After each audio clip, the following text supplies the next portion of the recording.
today. My heart is full of butterflies. 12 taon na ang nakalipas mula na magsimula ang ating kwento.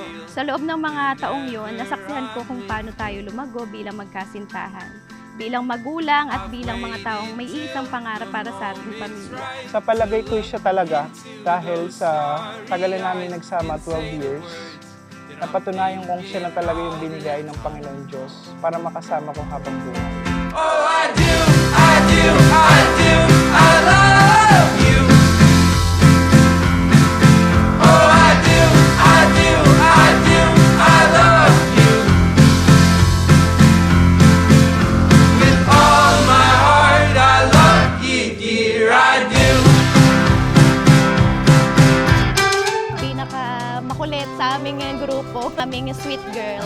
Yung pinaka-kalog. Lahat na natin ito, ang personality nito. Talaga. Pinaka-pogi, pinaka-mayaman. Ang best man ko, ang aking kapatid na panganay. Pinaka-mabait, pinaka-responsableng kapatid.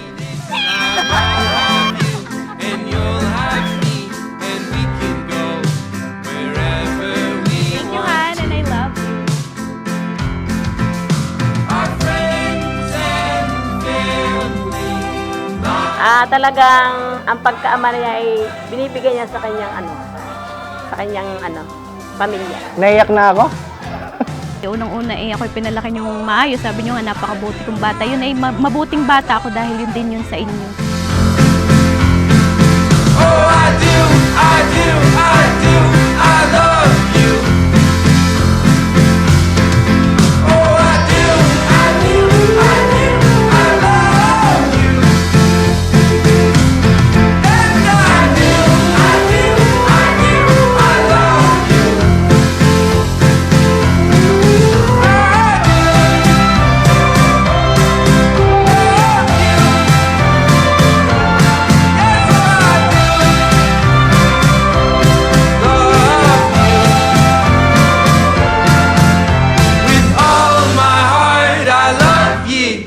With all my heart, I love you, dear, I do. Sa dinami-rami ng mga tao, sa hinaba-haba ng panahon, at sa nilawak-lawak ng mundo, nahanap kita. Daming pagkakataon nakala natin ay di na natin makakayanan. May pagdaang punong-puno tayo ng pag-aalala at may mga araw din na kailangan natin maging matatag para sa isa't isa at para sa ating anak. Ngunit sa bawat pagsubok, pinatunayan natin ang pagmamahal ay hindi lamang nasusukat sa masayang sandali, kundi sa pagpili natin sa isa't isa kahit sa pinakamahihirap na sitwasyon. Hindi naging madali ang ating simula, ngunit ang Panginoong Diyos na ang nagtadhana. Noong panahon na parang imposible, pero ang mga puso natin ang nagsabing posible. Nangyari ang lahat sa hindi tamang panahon, subalit ang tibok ng puso ko, ikaw ang hinahanap sa anumang hamon. Sinunod ang nararamdaman ng ating puso nagmamahal noon. Sa tulong niya, heto na tayo ngayon. Sa dinami-rami ng mga tao, sa hinaba-haba ng Unang-una ako'y pinalaki niyong maayos. Sabi niyo nga, napakabuti kong bata. Yun ay mabuting bata ako dahil yun din yun sa inyo ng inay. nahanap kita.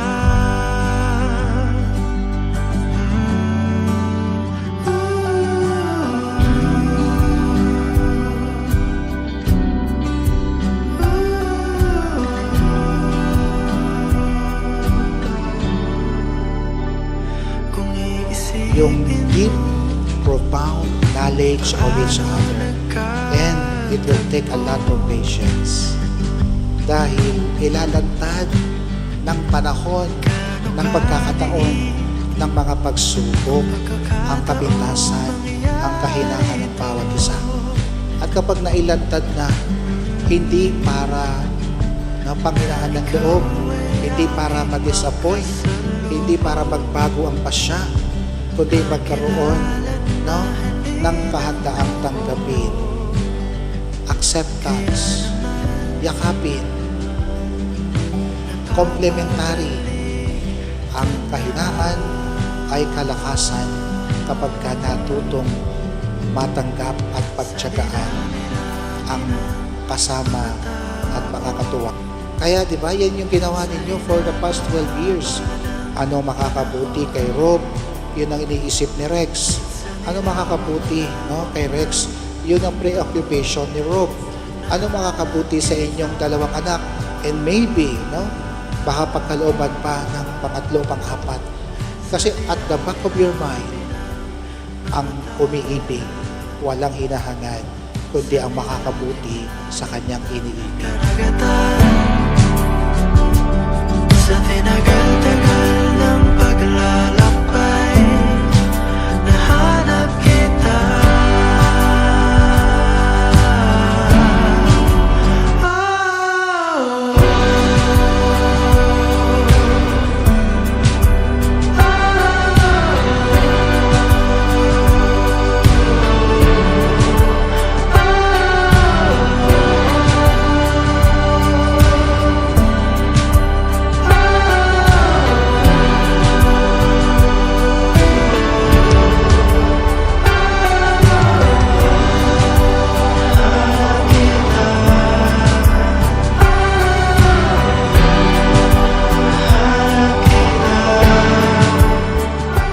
Kaya itong aming panalangin sa inyo, lumago pa sa pagtsatsaga, tumibay ang pagiging matatag, at higit sa lahat, magbunga ang inyong pagbibigayan ng sarili sa isa't isa bilang mag-asawa, bilang magulang sa inyong mga anak.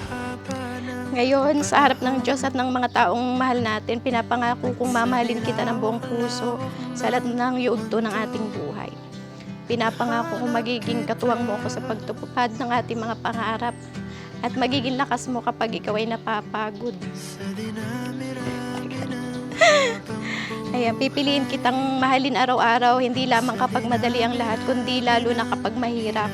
Salamat at mahal na mahal kita. Kasama ng mga anak natin at magiging mga anak pa, sa hirap at ginhawa tayo ay pagpapalain. Sa tibay at rupok, sa lungkot at ligaya, hawak kamay tayong magkasama. Pinili ko ikaw mula noon, ngayon at magpakailanman na ikaw. Lubos na umiibig at sumusumpang ikaw lamang.